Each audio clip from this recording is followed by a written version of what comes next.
Bom, o Marcos já foi apresentado. Queria só lembrar aqui. Para quem não conhece, o Rafa é pastor nosso, Sal da Terra, hoje em Portugal, lá na Casa da Cidade, junto com o João Martins. Estivemos lá várias vezes e o Rafa é a representação de uma ponte que tem sido percorrida, né, por nós, por nossos jovens, nossos pais, né? Então, queria te dizer que é muito bom estar aqui com você, muito bom estar aqui com você, Marcos, muito jóia. Aquilo que vocês representam para nós aqui é muito significativo, o coração de vocês aqui entre nós é muito importante. Queria dizer, meu amigo, que, como eu te conheço há mais tempo, é muito bom ver o que Deus tem feito na sua vida, o que Deus tem feito na sua casa, e a maneira como as suas palavras têm sido profundas e têm abençoado muita gente. Como você tem participado da reconstrução de seres humanos, de casamentos, de vidas mesmo. Muito bom. Sempre acompanhe seu testemunho de perto. Fiquem à vontade. Amém. O Marcos vai dar um mote, mas eu quero só dizer um bom dia. A graça e a paz do Senhor Jesus seja com cada um aqui. É muito bom chegar aqui numa igreja que não é a igreja que eu pastoreava diretamente, mas ver tantos rostos que eu conheço, né? Eu faço parte dessa igreja desde a plantação, quando ela era ali do outro lado, quando a gente ainda usava a capelinha, e sinto falta de algumas pessoas, mas também fico muito grato de chegar aqui e ver tanta gente que eu sei quem é, sei o nome, sei um pouco da história, né? Ver o Rafa ali com a diadema da sua filha. É muito bom, assim, poder ser família, poder ter participado de vários acampamentos do Araguaia. E a gente veio aqui, né, se você não estava aqui, nós viemos aqui no último domingo da nossa permanência em Goiânia. Nós íamos ser enviados para ficar 1 ano em Portugal, e agora já fazem 3 anos, né? E agora acabei de partilhar a palavra numa igreja que está a 600 metros da minha casa, lá no Santa Genoveva. Nós, antes de irmos para Portugal, tínhamos comprado uma casa em sociedade com o Banco Santander. Ainda é 80% dele, né? Mas enfim. Mas é nossa, a gente fala que é nossa. E é ali no Santa Genoveva, e a igreja fica exatamente a 600 metros. E hoje, quando eu comecei a falar lá, eu falei, gente, não faz o menor sentido ter uma igreja Sal da Terra a 600 metros da minha casa e a gente está pastoreando do outro lado do oceano. Deus tem hora que não, sabe? A gente não fala assim, Deus, o que está acontecendo? Mas claro, a gente sabe o que está acontecendo. O Senhor está transformando a nossa vida fora da nossa zona de conforto, fora do que a gente considera estável, fora do que a gente pensou. Eu e a Iana somos sempre daqui de Goiânia, nunca pensamos em mudar. Amigos, a gente tem amigo no Brasil todo, e amigos já brincaram conosco, vem pastorear com a gente em São Paulo, o outro, não, vem para Natal, o outro, não, vem para Recife. E a gente gosta de Goiânia, não queremos sair de Goiânia. Por isso que a experiência era de 1 ano, e era para voltar, e era para a gente plantar a igreja aqui. E a igreja foi plantada sem a gente, graças a Deus, né? E está lá. Então é muito bom, sempre que a gente pode vir aqui. Tive aqui ano passado e podemos estar aqui agora de novo. A gente faz questão, foi uma correria, a gente saiu de lá, veio aqui. Não é por necessidade, é porque é bom, né? Então o povo fica assim, que correria. Eu falei assim, não, mas é porque é bom, a gente não pode fazer tudo, mas o que a gente pode fazer, a gente quer fazer. Há um livro que a gente escreveu junto, o Mateus faz parte, que chama Quando Pouco é o Bastante, né? Então, de acordo com aquela história ali dos 5 pães e 2 peixes, às vezes um abraço é o bastante, um olhar é o bastante, lembrar que a gente é família, que a gente ainda está ligado. Então, obrigado por me receber aqui, e é bom para mim e para a Iana poder estar aqui hoje, tá bom? Marcos. Amém. Bom, eu também aproveito, antes da gente começar, a falar que realmente Deus tem um sentido de humor muito, muito interessante. E eu acho que quando a gente faz orações ao Senhor, tipo, usa-me, faz a tua vontade na minha vida, a gente faz orações que a gente não está prontos para a resposta que muitas vezes que Deus nos dá, né? E foi interessante hoje de manhã estar ali no pátio também e ouvir o carinho que as pessoas têm pelo Rafa, pela Iana, pelo Vitinho, pela Aurora, e perceber que este é um ambiente altamente constrangedor para eles, só que é um constrangimento tão bom, porque significa que eles são muito amados aqui. Isso é um conforto para nós também. Mas nós, pronto, vocês já os deram e agora já foi, né? agora a gente pode deixar sair, tem de vir um anjo presencial, cheio de luz, que nos deixe cegos, porque senão a gente não vai entender assim. Não, eles são muito amados por nós. Na verdade, o Rafa e a Iana chegaram a Portugal no mesmo ano que eu e a Nati chegámos a Portugal, depois de vivermos 9 anos em Espanha, e eles têm sido os nossos amigos, os nossos pastores. Eles têm sido realmente mão de Deus na nossa casa, na nossa vida e na vida de tantas outras pessoas. Então, obrigado pelo investimento que vocês fazem, porque é realmente um investimento palpável. Não é só uma bênção, e vão com a bênção. Não, vocês mandaram-nos bênção física, real. E isso é realmente uma bênção para nós. E curiosamente, nós agora, ao final de 3 anos, a nossa igreja, juntamente com o Rafa e Ana e os pastores, estão-nos a enviar para a Espanha, para um lugar que não faz sentido também, não é? Onde a gente vai plantar uma igreja. Para começar que é Espanha. Hã? Para começar que é Espanha. Para Espanha. começar a ser Espanha, né? E depois... Nath, brincadeira, Nath. A Nath é mais espanhola do que... É, exato.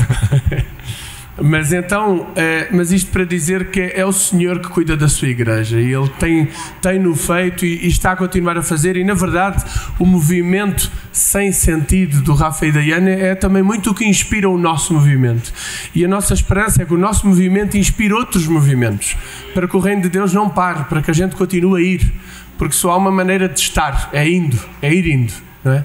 Então é isso, queridos. Eu gostaria que a gente tivesse aqui uma conversa.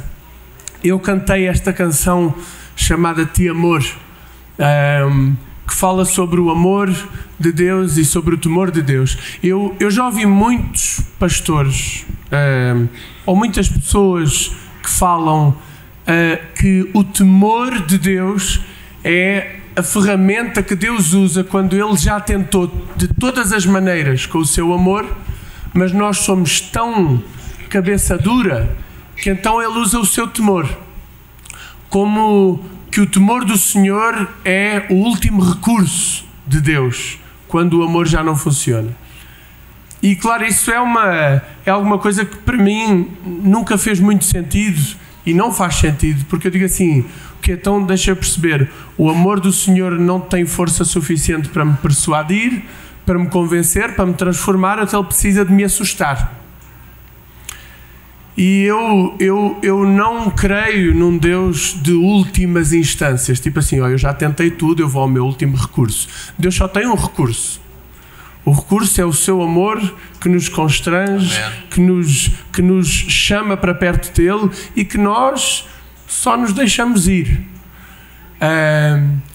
E eu gostaria de ler convosco 1 de João, capítulo 4.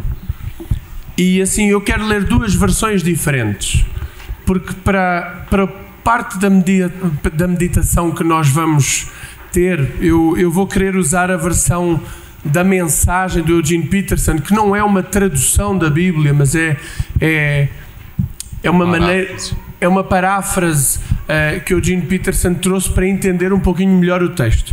Mas antes disso, eu quero ler, se calhar, Rafa, lê tu na tua versão, porque eu tenho a Bíblia para todos, se calhar não é a melhor. Vamos ler do versículo 7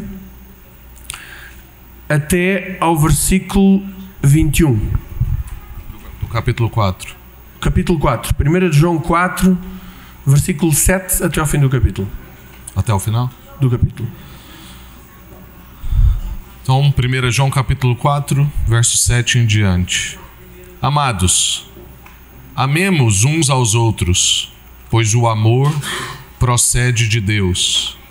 Aquele que ama é nascido de Deus e conhece a Deus. Quem não ama, não conhece a Deus, porque Deus é amor. Foi assim que Deus manifestou o seu amor entre nós. Enviou o seu Filho unigênito ao mundo, para que pudéssemos viver por meio dele.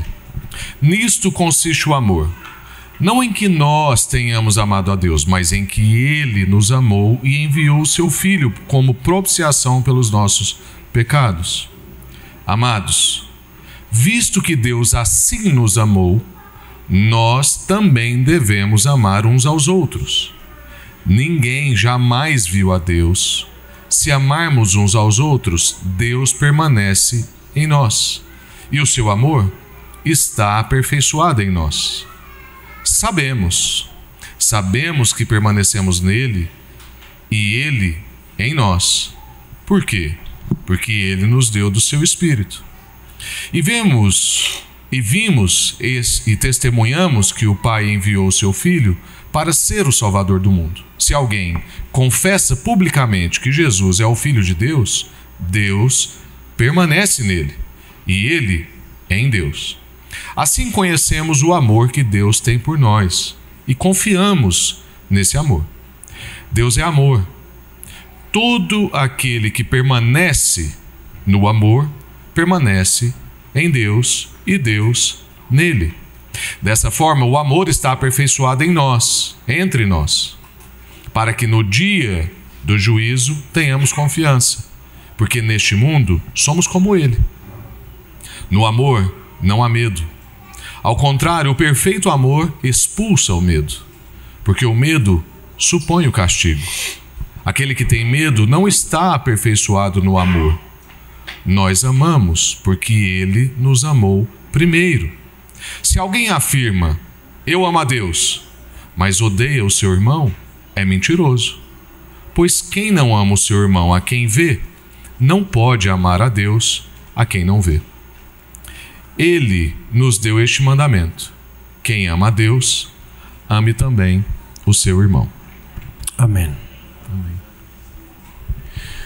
Antes de eu ir à versão da mensagem do Eugene Peterson, é interessante neste texto que nós temos muitas definições de amor pelo mundo fora, e hoje em dia cada um faz a sua, não é? A que melhor lhe convém. Mas na carta de João não deixa muitas dúvidas em como é que se define o amor. Em primeiro lugar, aquele que confessa que Jesus Cristo é o Filho de Deus. Aí Deus habita em nós e nós habitamos nele. Portanto, nós habitamos no amor quando confessamos que Jesus é a autoridade para definir o que é o amor e o que é que não é. Em segundo lugar, ele leva-nos para a relação com o outro. E na relação com o outro nós demonstramos o amor que professamos. Agora, nós estamos a falar sobre amor e temor. E a minha proposta é que nós pensemos que não vamos conseguir entender bem o amor de Deus, nem compreendê-lo na nossa vida perfeitamente, se nós não compreendermos igualmente o temor de Deus. Se nós não entendermos exatamente o que é que significa temer a Deus, nós podemos tentar amar a Deus aquilo que a gente quiser, sempre de maneira positiva, sempre de maneira amorosa, e termos este conceito romântico na nossa mente, mas eu quero sugerir que o temor do Senhor é o nosso ponto de partida para nós conhecermos o seu amor. Então, olhem o que é que diz a versão do Eugene Peterson em A Mensagem. Ele diz assim: Deus é amor. E quando passamos a habitar permanentemente no amor, vivendo uma vida de amor, vivemos em Deus e Deus vive em nós. Assim, o amor tem o controlo da casa. Querem dizer comigo? O amor tem o controle da casa.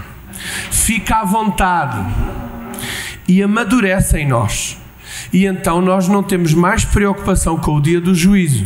A nossa situação no mundo é idêntica à de Cristo. No amor não há espaço para o medo. O amor amadurecido expulsa o medo, considerando que o medo causa uma vida vacilante e cheia de temores. Medo da morte, medo do julgamento. Podemos então dizer que quem tem medo não está completamente aperfeiçoado no amor. Então, a primeira conclusão a que nós podemos chegar é que temer a Deus não pode significar ter medo dele. Porque o Evangelho acaba de falar que quem tem medo não está aperfeiçoado no amor, não é? E ele fala antes que quem está em Cristo é perfeito em amor.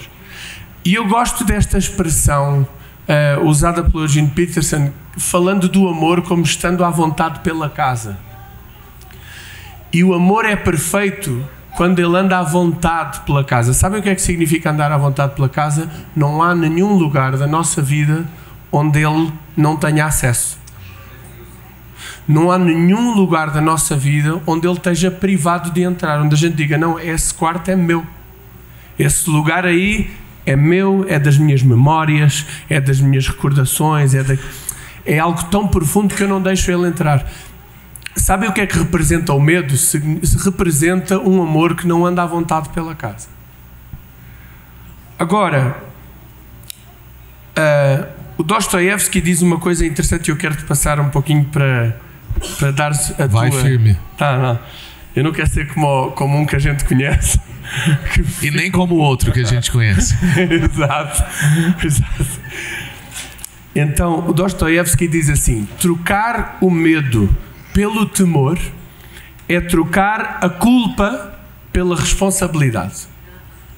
Trocar o medo pelo temor é trocar a culpa pela responsabilidade. Não sei se tu tens algum insight. Ou, podes me interromper, ou então eu só continuo. Ok. Faz igual o seu pai. Exato. É interessante isto, não é? Fazer a diferença entre o temor e o medo, como a diferença entre a culpa e a responsabilidade. O temor muitas vezes é alimentado pela nossa culpa. Esses quartos onde Deus não pode entrar são quartos de culpa. São lugares do nosso coração e da nossa vida onde no fundo é orgulho, mas o orgulho está completamente mascarado por culpa. Eu não sei quem já leu este livro da Culpa e Graça do Paul Tournier, que eu sei que aqui entre vós é muito falado. Esse livro abençoou muito a minha vida.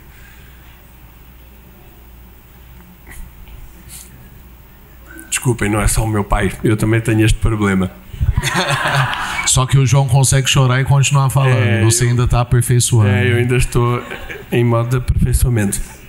Eu tenho tantas áreas na minha vida que onde eu vejo claramente hoje que eu, por não assumir a minha responsabilidade, carreguei culpas. E é possível amar a Deus, pelo menos com o nosso amor limitado.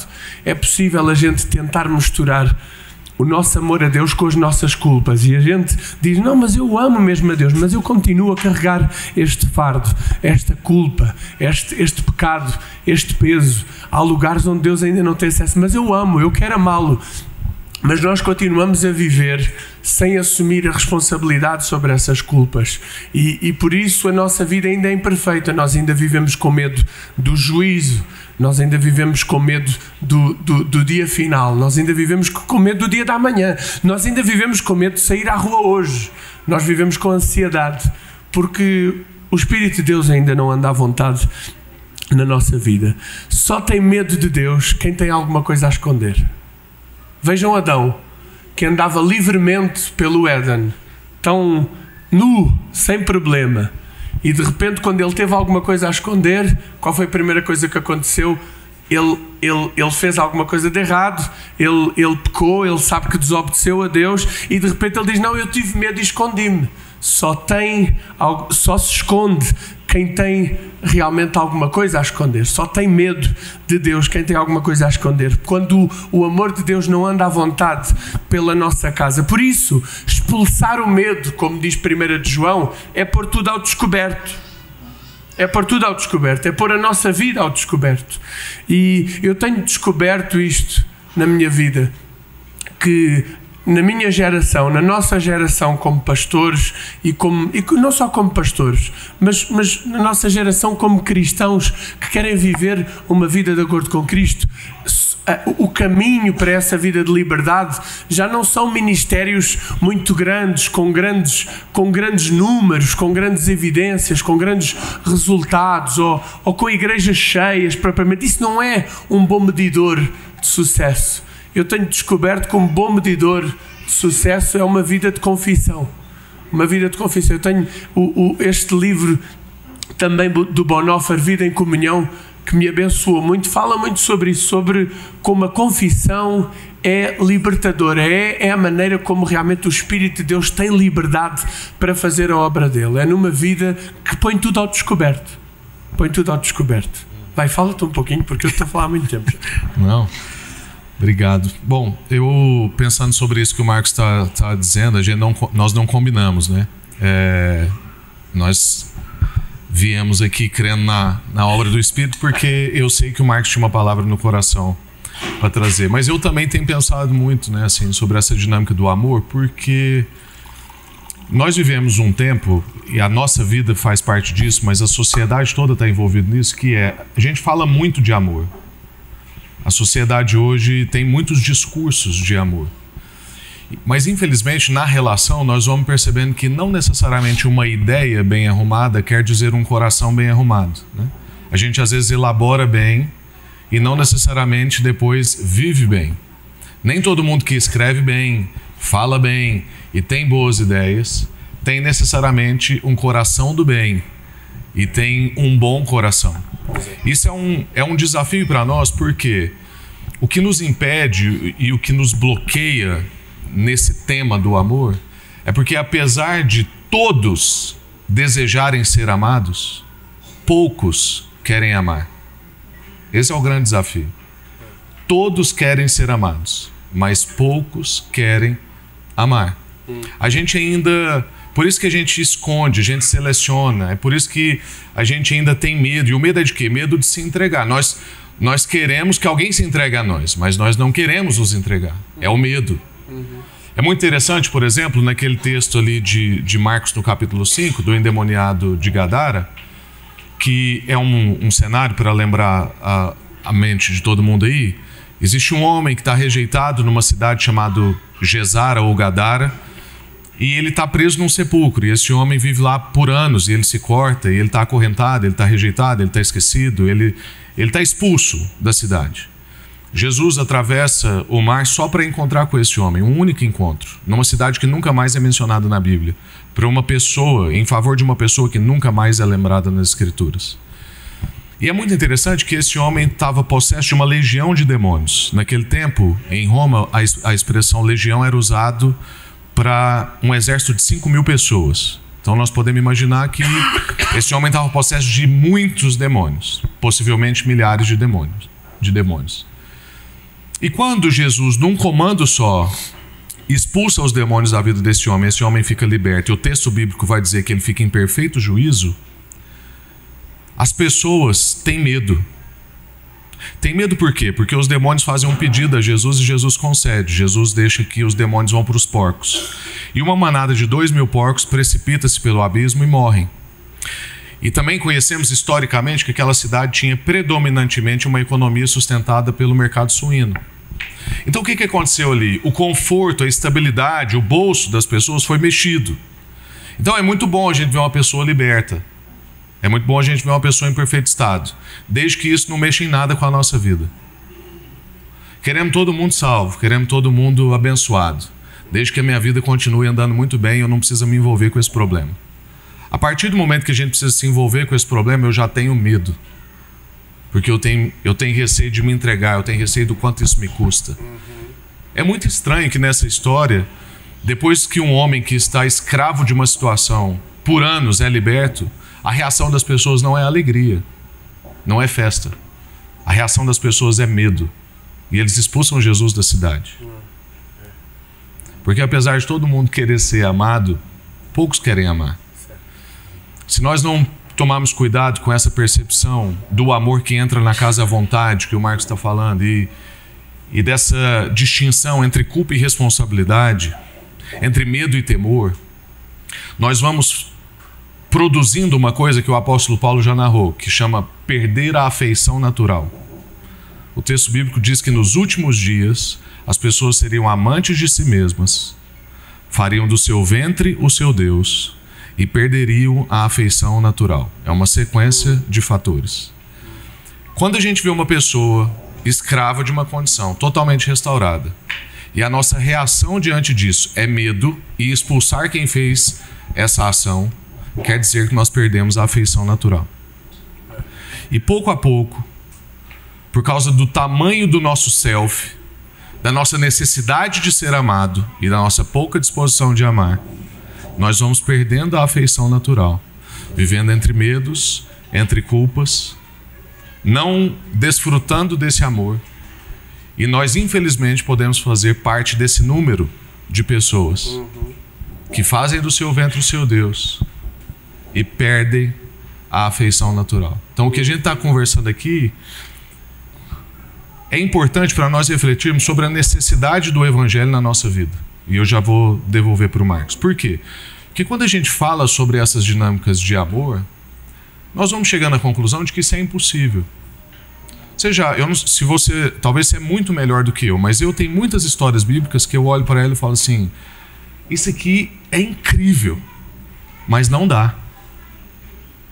Ou então quando a gente está numa conversa e pede para o outro fazer um caminho em favor de alguém, um casal, uma situação de amizade, aí alguém vira para nós e fala assim, não, mas isso aí que você está me pedindo, só Jesus.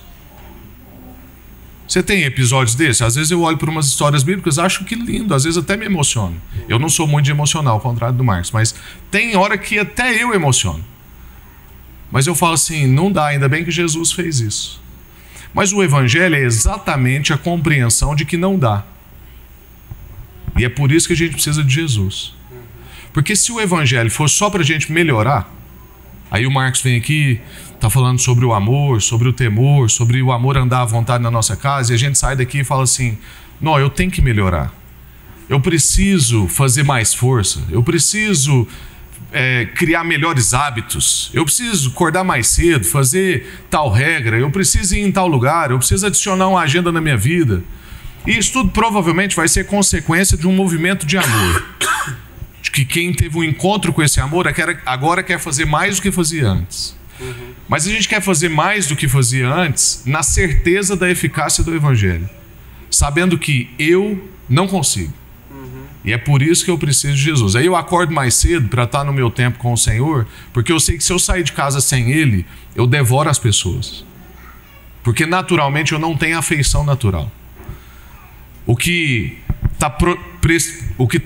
prognóstico que está para frente, em relação a todos nós aqui, a humanidade, é a gente amar cada vez a gente mesmo e querer até o bem do outro, desde que isso não nos implique. Mas na hora que tem que ser assim, vamos, é o meu primeiro. E pode ser até você primeiro, desde que eu fique bem na fita. Porque hoje tem isso também, fazer o bem às vezes deixa a gente com um capital social, um capital moral mais elevado. Aí a gente perde toda a virtude do processo. Então, tudo isso que a gente conversa a respeito do amor só diz para nós a necessidade da gente se render ao poder do evangelho. Então, todas as situações em que você olha e fala assim, isso aqui só Jesus, ou isso aqui não dá, é verdade. Naturalmente não dá. Mas o poder do evangelho que atua em mim e em você pode fazer a gente atravessar um mar por causa de uma pessoa. Pode fazer a gente estar disposto a perder parte da nossa economia por causa de uma pessoa restaurada. Pode fazer a gente entrar na dimensão de Deus sem medo e deixar Ele andar à vontade pela casa. Olhem que interessante que há momentos, vários momentos na Bíblia, onde há encontros entre homens e Deus. E olhem as características destes encontros, porque eu acho que isto vem bem na direção do que o Rafa está a falar também.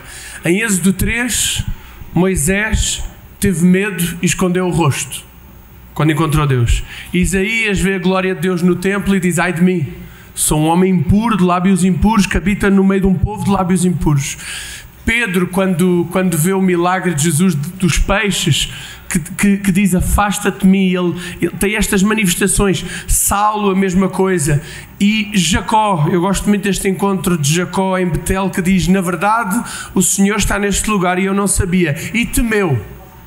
E disse, quão terrível é este lugar. Este não é outro lugar, senão a casa de Deus, e esta é a porta dos céus. Eu quero trazer esta ideia de que todos nós queremos andar confiantemente. Todos nós, ao receber o Evangelho, queremos andar com confiança, dizer assim, não, eu tenho o Evangelho, Deus é por mim, quem será contra mim, tudo posso naquele que me fortalece. Mas a gente tem um monte destes versículos para andar com confiança, mas o que estas histórias da Bíblia nos revelam é que nós precisamos de encontros confrontadores para caminhadas confiantes. E sem o encontro do confronto não há caminhada confiante. Sem esse lugar onde a gente reconhece a nossa fragilidade diante de um Deus muito maior do que nós, que tem o poder para nos destruir de facto, que tem o poder para nos aniquilar na hora, de facto. Não é o Deus do Velho Testamento que tem poder para fazer isso, é o Deus ao longo da Bíblia inteira, e hoje Ele tem o poder com a sua palavra para criar e para destruir, para a calamidade e para a bênção. Então, isto não é para causar medo em nós, mas é que nesse encontro confrontador nós sejamos confrontados com duas realidades. Não só a de que Deus pode. Isso é metade do Evangelho. A outra metade do Evangelho é que eu não posso. Porque o problema é que a gente quer um Deus que pode para validar aquilo que eu posso também fazer. Para vir abrir caminho para aquilo que eu posso fazer. Só que o primeiro passo do Evangelho é este. É este encontro confrontador onde nós somos confrontados com a nossa incapacidade e não estamos adequados para a tarefa. E é um perigo tão grande quando nós vivemos a vida e vamos para a vida cheios de confiança sem ter passado por este encontro.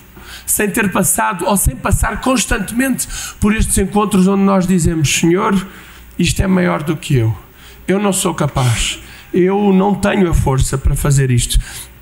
O Rudolf Otto, teólogo luterano alemão, ele diz assim: quando nós estamos diante desse mysterium tremendum, somos invadidos por um sentimento misto de terror e fascínio, pânico e desejo.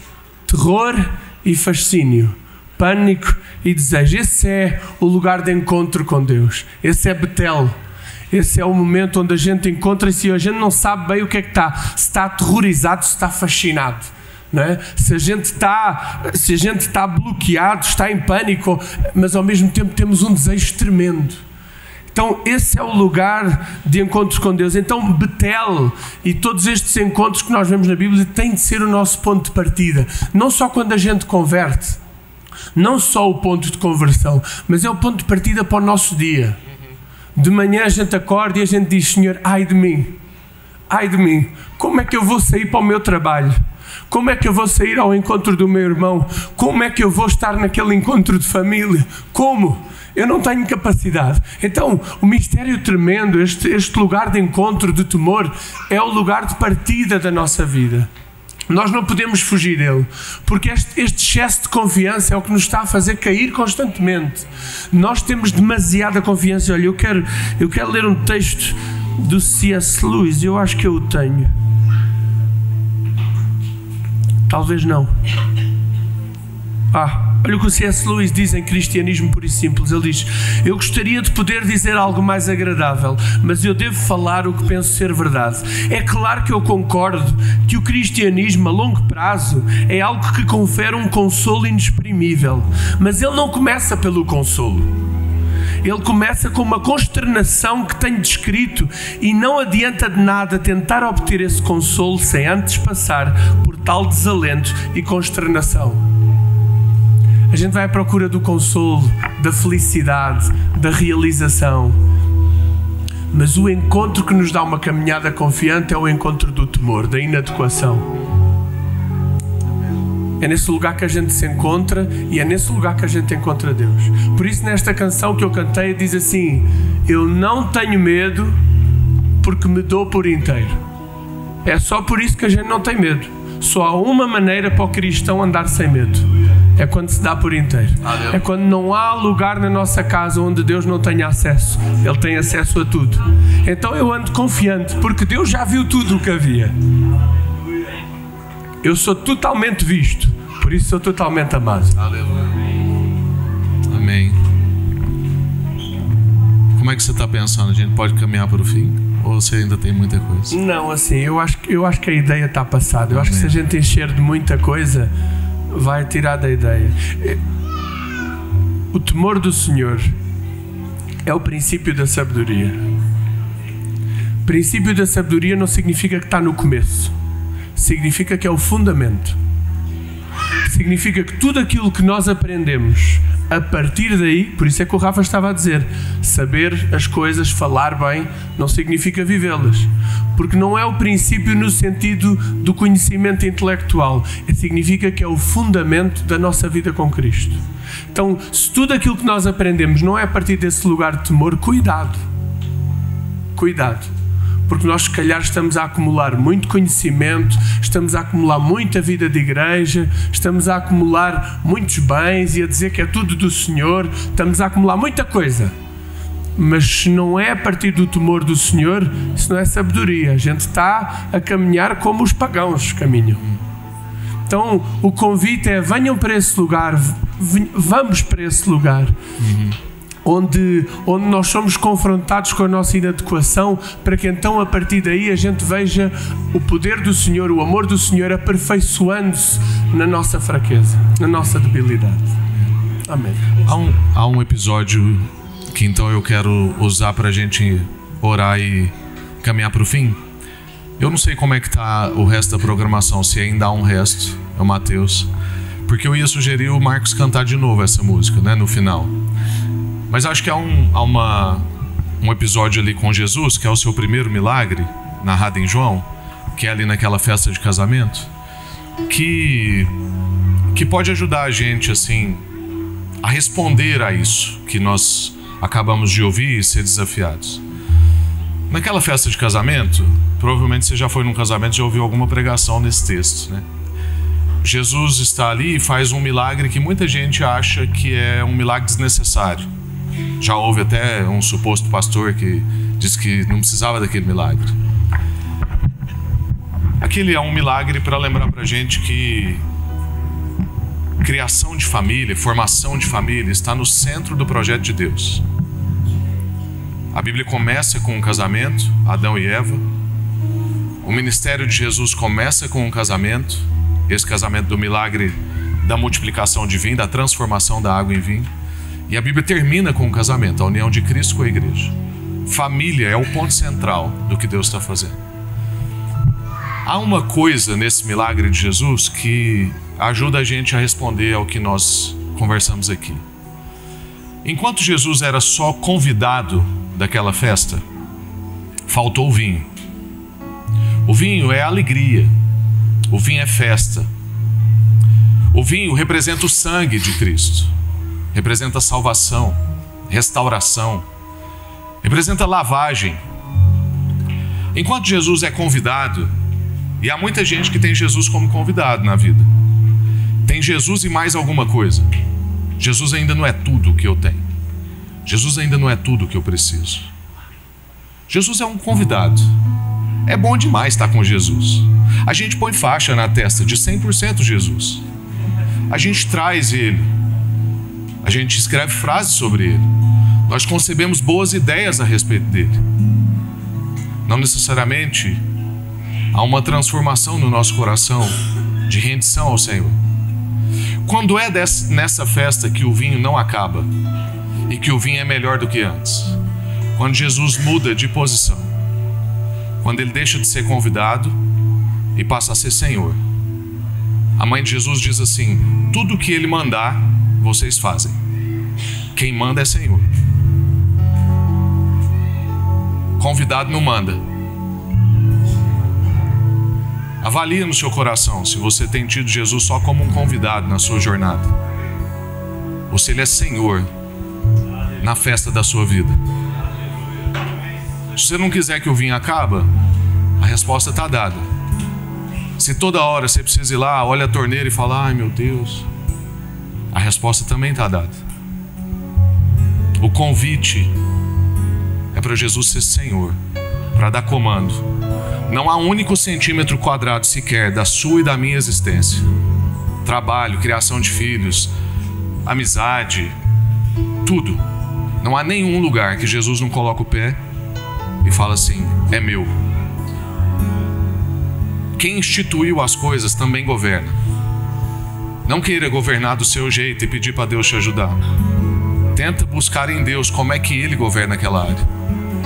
Ele é Senhor, a não ser que você queira que Ele seja só um convidado. Amém. Deus te abençoe, queridos. Pela bondade fui humilhado, na misericórdia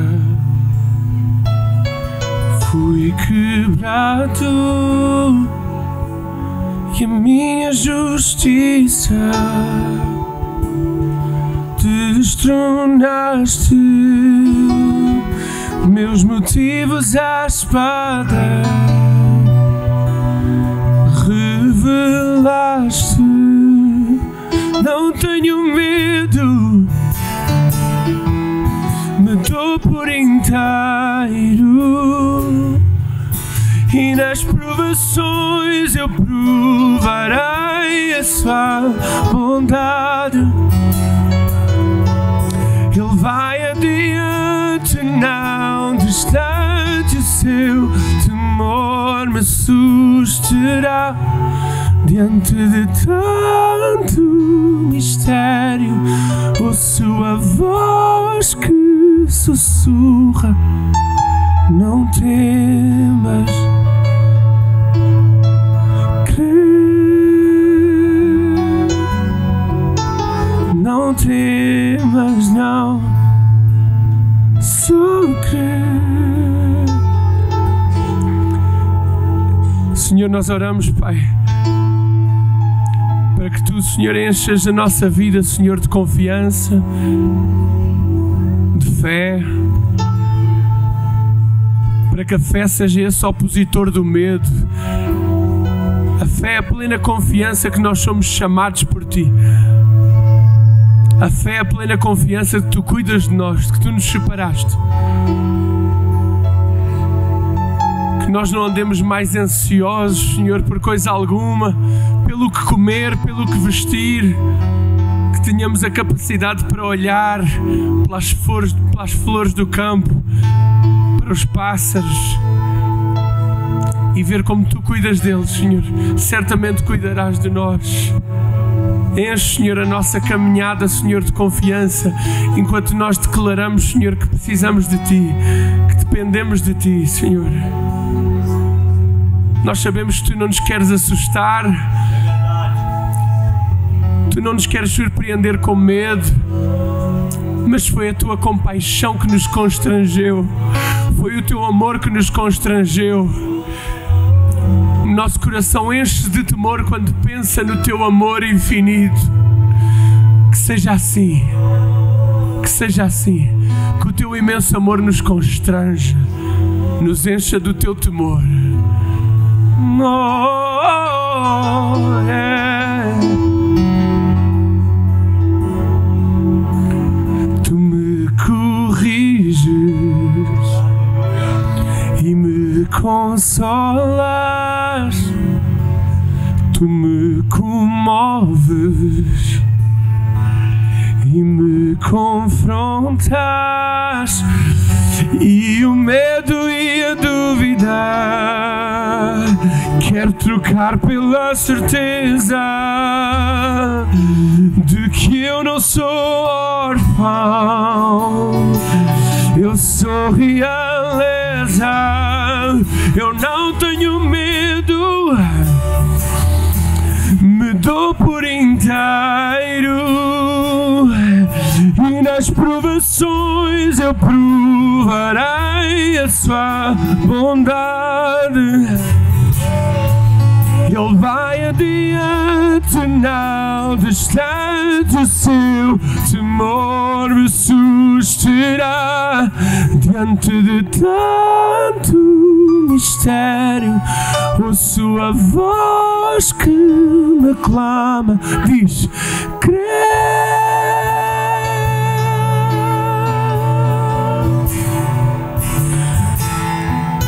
Não temas, crê. Não temas, crê. Oh, não temas,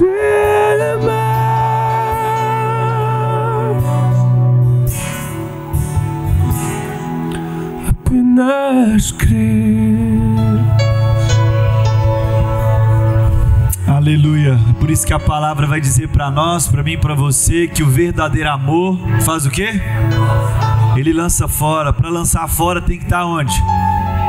Tem que estar dentro. Está aí o medo. Mas esse verdadeiro amor vai lançando fora, para o amor ter liberdade para andar na casa. Eu não sei a sua oração ao sair daqui essa manhã, mas a minha e da minha casa é: amor, anda livremente, lança fora o medo, que tá aí, tá tudo certo, mas o verdadeiro amor, ele faz o quê? Ele lança fora, para que esse amor aperfeiçoado traga liberdade para nós, amém? Eu quero 1 minuto seu só, e chamar os jovens que vão estar com a gente lá na Inglaterra agora, só para a gente orar. Alguns dos jovens estão com a gente aqui.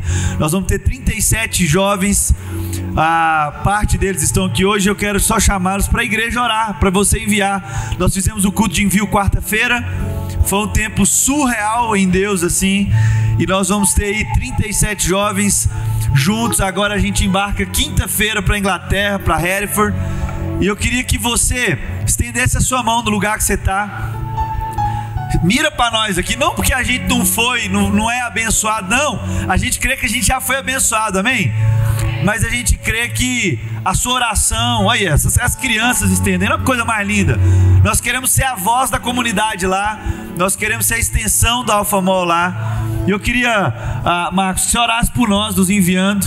Vamos estar indo para a Inglaterra agora quinta-feira, 14 dias juntos lá. Vamos estar visitando universidades, escolas, várias casas de ingleses lá.